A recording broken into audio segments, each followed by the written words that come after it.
98 years young and still working, Walter Bingham is the oldest journalist in the world. He also holds the title of the oldest radio talk show host.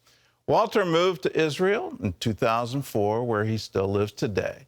And recently, Chris Mitchell sat down with a Holocaust survivor to find out what keeps him going strong. Israel National Radio's senior broadcaster, Walter Bingham. Hello and welcome. At 98, Walter Bingham is a marvel. From Holocaust survivor to World War II hero to a journalist for 50 years, Bingham has experienced a lot. So first of all, I think people would want to know, you're 98 years old. How did you do it? Well, if I want to be facetious, I'm just saying, look, sit down, hold on to your chair. I don't eat garlic. I run a mile from garlic. But the actual fact is that I am blessed with good genes from the good Lord. Guinness World Records has deemed Walter both the oldest radio talk show host living and the oldest journalist, an honor also recognized by Israel's government press office. You are the oldest active news correspondent in the world. Life, however, hasn't always been about honors for Bingham. In his Jerusalem apartment, he keeps reminders of the dark days of his youth. Born in 1924, Bingham was 15 years old when Adolf Hitler started what became known as the Holocaust. On his bookshelf, he keeps a copy of the Nazi leader's infamous autobiography, Mein Kampf, written in the year of Bingham's birth. In it, Hitler details his final solution to exterminate the Jews. This copy came from a Nazi office after the war.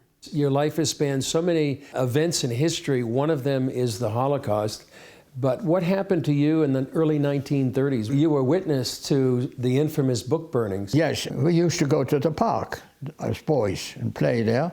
And one day they had the book burning, and we saw it, and people were throwing books on the fire, German culture onto the fire. And you were also there at Kristallnacht. Yeah, Kristallnacht was in 1938. One day I saw that things went a bit of a commotion in the streets, and then I got nearer and actually saw that synagogue in a town called Mannheim burning. And the fire service was there, but not to douse the flames of the synagogue, but to cool down neighboring property, German property that it shouldn't burn.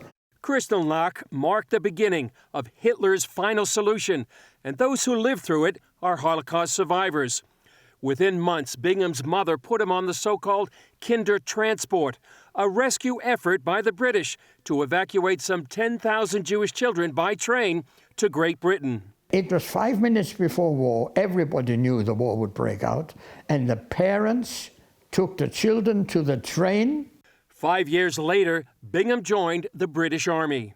It wasn't my country, but my motivation and that of other Jewish refugee soldiers was much greater, because we didn't fight for, we fought against the Nazis. My motivation was find the family, get rid of the Nazi regime. 2 days after D-Day, Bingham landed on the beaches of Normandy and then drove an ambulance on the battlefields of Europe, eventually receiving a medal for bravery and commendation from the king. I never killed anybody. I only saved lives. As the war ended, Bingham was transferred to counterintelligence in Hamburg, Germany.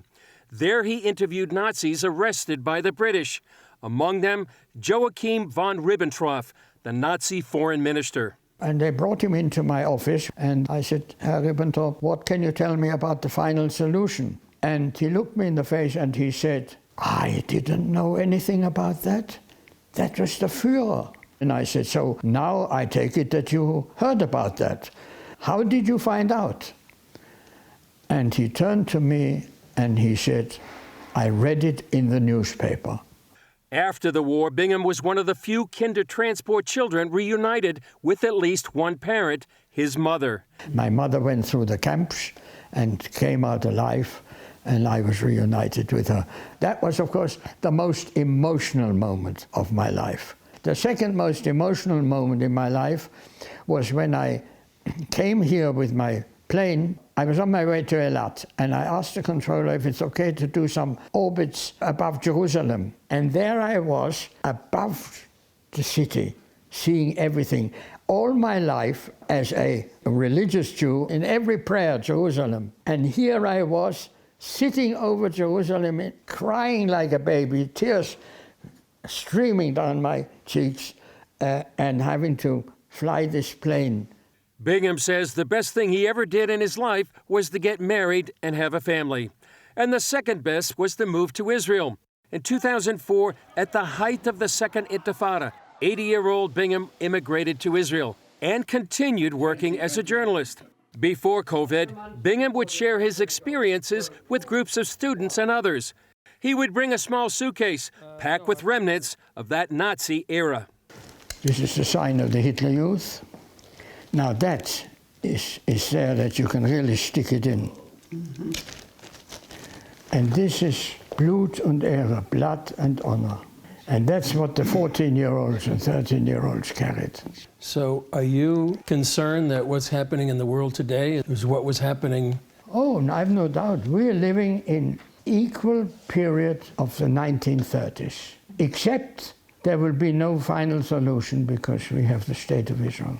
But everything leading up to it and all the atrocities and all the attacks and all those things that you read about, all that is a copy of the 1930s. And our local friends here are copying what the Nazis did. What's the lesson that people need to take away? Never again. Just 2 words. Never again. Unfortunately, people don't learn. Chris Mitchell, CBN News, Jerusalem. Yes, let's echo that, never again, and let us do whatever we can to stamp out anti-Semitism. And we're seeing it arise in Europe. We're seeing it right here in the United States of America. But the greatest danger right now, in my opinion, to the Jewish state is the nation of Iran. And we keep wanting to take sanctions off. We keep wanting to somehow negotiate with them. Their ideology, let's get it very plain. We are the great Satan. The little Satan is Israel.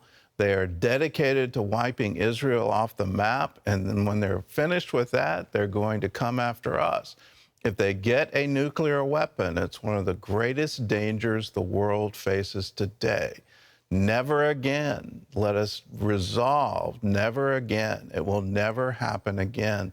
But it seems to be happening all around us.